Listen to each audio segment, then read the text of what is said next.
Then the king called the knight to come to his side, and he rose up readily and reached him with speed.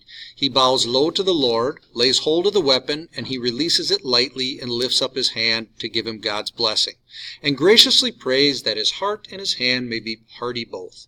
Keep, cousin, said the king, what you cut with this day, and if you rule it aright, then readily I know you shall stand the stroke it will strike after. Gawaine goes to the guest with gisarm in hand, and boldly he bides there abashed not a whit. Then he hails he, Sir Gawaine, the horseman in green, recount we our contract ere you come further. First I asked, and adjure you, how you are called, that you tell me true, so that trust it I may. In good faith, said the good knight, Gawaine am I, whose buffet befall you, whate'er betide it.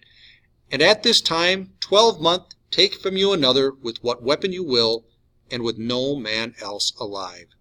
The other nods assent. Sir Gawaine, as I may thrive, I am wondrous well content that you this dint shall drive.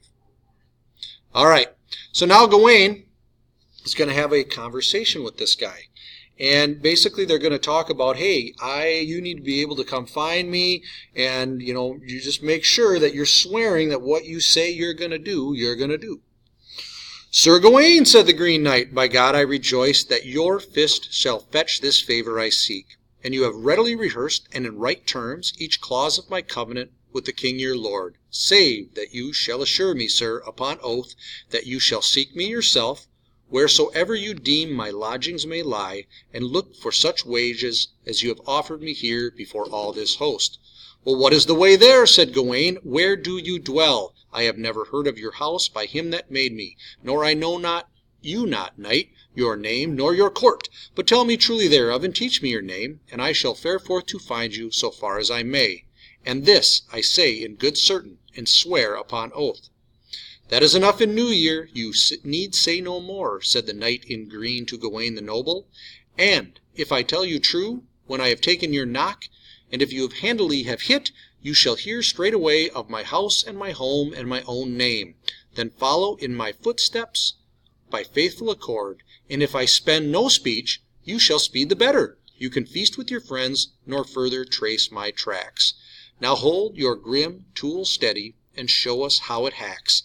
Gladly, sir, all ready, says Gawaine, and strokes the axe. So, basically the guy's like, hey, maybe there'll be no need for me to tell you who I am and where I live. Go ahead and take your swing, and if, depending on what happens, you might be able to just never track me down. So here we go. The Green Knight upon ground girds him with care. He bows a bit with his head, and bares his flesh. His long, lovely locks he lays over his crown, and let the naked nape for the need be shown. Gawaine grips to his axe, and gathers it aloft. The left foot on the floor before him he set, and he brought it down deftly upon the bare neck, that the shock of the sharp blow shivered the bones, and cut the flesh cleanly, and clove it in twain, that the bright blade of steel bit into the ground. The head was hewn off, and it fell to the floor. Many found it at their feet as forth it rolled. The blood gushed from the body, bright on the green, yet fell not the fellow, nor faltered a whit, but stoutly he starts forth upon stiff shanks, and as all stood staring, he stretched forth his hand, laid hold of his head, and heaved it aloft. Then he goes to the green steed, grasps the bridle, steps to the stirrup, bestrides his mount, and his head by the hair in his hand he holds, and as steady he sits in the stately saddle, as he had met with no mishap, nor were missing his head.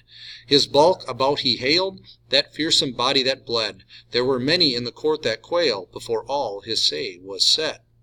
So he doesn't die. He gets beheaded, his head rolls across the floor, but instead of falling over dead, he walks over, grabs it by the hair, and picks it up, all right? And then gets on his horse. So you got to imagine this in your mind, For the head in his hand he holds right up. Toward the first on the high days directs he the face, and it lifted up its lids, and looked with wide eyes, and said as much with its mouth as now you may hear. Sir Gawaine, forget not to go as agreed, and cease not to seek till me, sir, you find, as you promised, in the presence of these proud knights. To the Green Chapel come, I charge you, to take such a dint as you have dealt. You have well deserved that your neck should have a knock on New Year's morn. The Knight of the Green Chapel I am well known to many, wherefore you cannot fail to find me at last. Therefore come, or be counted a recreant knight. With a lustrous rush he flings round the reins, hurtles out the hall door, his head in his hands, that the flint fire flew from flashing hoofs. Which way he went, not one of them knew, nor whence he was come in the wide world so fair. The king and Gawain gay make a game of the Green Knight there, yet all who saw it say 'twas a wonder past compare. So, I'm the Green Knight, I live in the Green Chapel, come looking for me and you'll find me, is basically what he tells him, turns around and goes flying out the door, right? Now, Arthur does not freak out, because if Arthur freaks out, everybody freaks out. So basically what Arthur's going to tell him, hey, this is something weird, but these are the things that happened around this time of the year, this season of the year. Hang that axe up on the wall so that we can look on it and wonder, and then he is going to foreshadow Gawain's chivalrous test. All right? Though high-born Arthur had wonder, he let no sign be seen, but said aloud to the comely queen with courteous speech, Dear dame, on this day dismay you no whit. Such crafts are becoming at Christmas tide, laughing at interludes, light songs, and mirth, amid the dancings of damsels with doughty knights. Nevertheless, of my meat now let me partake, for I have met with a marvel I may not deny. He glanced at Sir Gawain, and gaily he said, Now, sir, hang up your axe that is hewn enough. Over the high days it was hung on the wall, that men in amazement might on it look, and tell in true terms the tale of wonder. They turned toward the table, those two together, the good king and Gawain, and made great feast, with all the dainties double, dishes rare, with all manner of meat and minstrelsy both.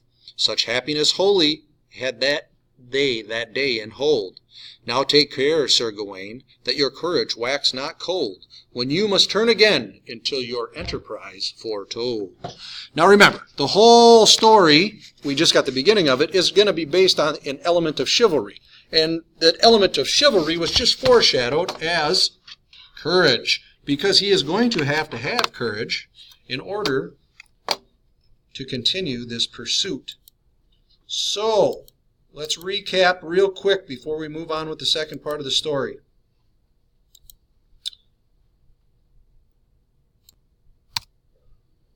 The Green Knight's challenge then has two parts, right? What is he to do now? Take a swing at the Green Knight. What is he to do in a year? He is to seek out the Green Knight in the Green Chapel to get his head cut off.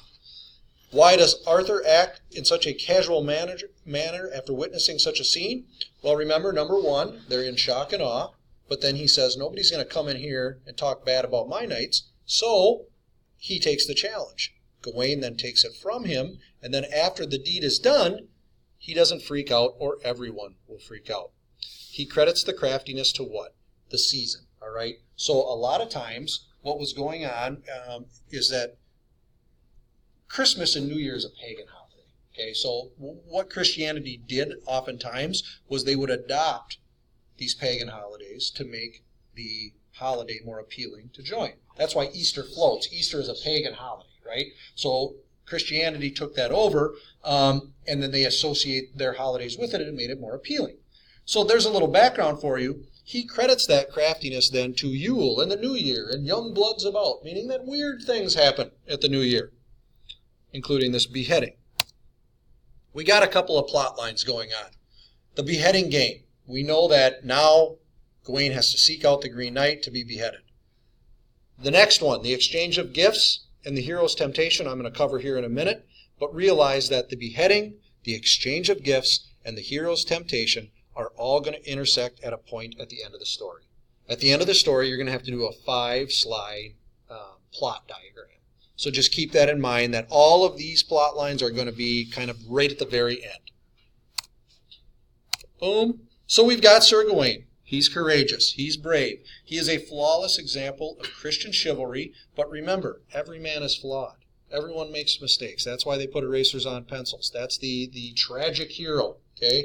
Doesn't matter if it's Odysseus. Doesn't matter if it's Macbeth. Everyone's got a flaw.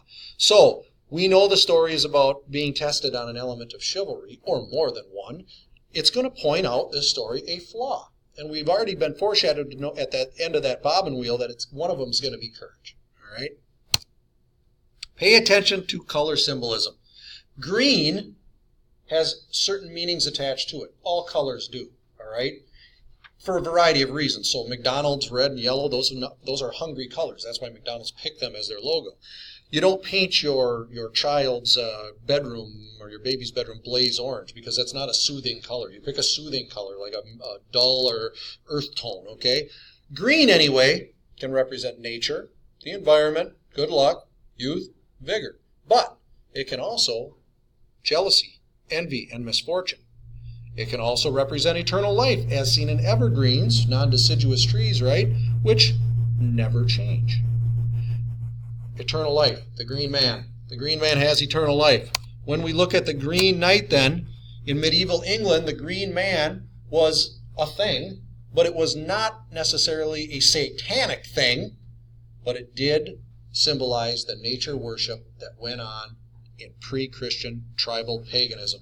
And we talked about pagans were not atheists, they were not satanic followers, they were people that had, they were polytheistic, they had multiple gods, and they worshiped the gods of nature for more material things than spiritual things. The green man came out of this, so understand that the green man is green for a reason, okay? There's some color symbolism there, but the green man was a thing, okay? So we got kind of a good versus evil, kind of, because what we've got is basically the Christian Gawain in the story up against a reminiscent of the pagan past. Okay, so that's kind of where they intersect as far as protagonist, antagonist. Okay, we're going to read some more today, and we're going to finish the story. And in the end, you are going to do a plot diagram, but let me go ahead and fill you in on the rest of the story. Redo, did I? No.